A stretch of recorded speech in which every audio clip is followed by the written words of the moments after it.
This girl wanted that particular fish to be prepared. So as they were frying this dried fish, and it was as if the entire house was being fumigated, such an odor could raise the dead. The mother went into the kitchen to tell the cooks how to prepare it, but the moment the stink began to emanate from the frying pan, she ran out of the kitchen because she could not stand it.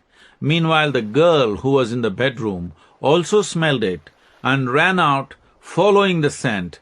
Both the mother and the daughter crashed headlong into each other, and the mother ended up with a broken nose. I mention this incident not as an illustration of reward and punishment, but as an illustration of the possible consequences of strong attachment and aversion. When these dominate your life, some kind of smash-up is inevitable. Vasanas, or tendencies, are generated by a vast accumulation of impressions, caused by your physical, mental, and energy actions. What you call your personality is just an expression of these tendencies. Now, today, if you are doing something in a particular way, and someone asks you why you can't do it differently, you often declare, "This is my nature, can't I do what I want?" This is not your nature. You are not doing what you want. These tendencies have become compulsive. This is your bondage, a kind of software you are writing for yourself unconsciously. Once your software is fixed, it looks as if there is only one path you can walk in your life. It looks as if your destiny is predetermined. A spiritual process, however, means we have made up our minds to rewrite our software consciously. In India, karma is a common word. If people exhibit any kind of compulsive behavior, others will immediately say, "Oh, that's their karma." This means that it is of their making. The bitterness or sweetness of any experience is not in the event itself, but in how you perceive and respond to it. What is a very bitter experience for one person could be a blessing for another. Once a grief-stricken man sat by a gravestone crying bitterly and hitting his head against it.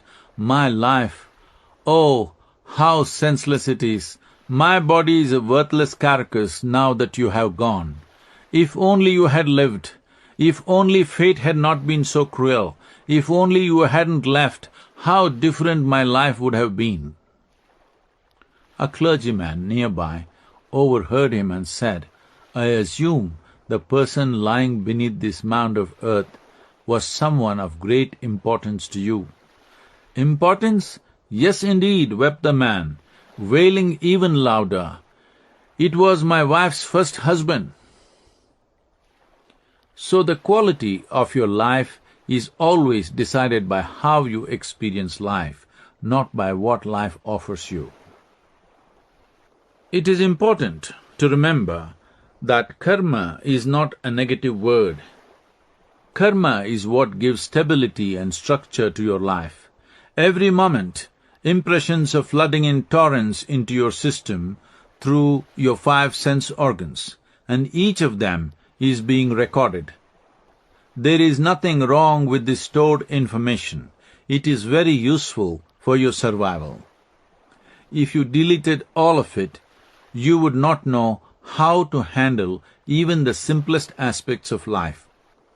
The spiritual process does not seek to demolish the storehouse of karmic impressions, but helps you to become more conscious of it and establish a little space which allows you to stand outside of it.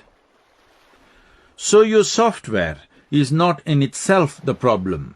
It turns into a problem only if it becomes the ruling factor in your life. To talk of good karma and bad karma is like talking of good bondage and bad bondage. There is no such thing.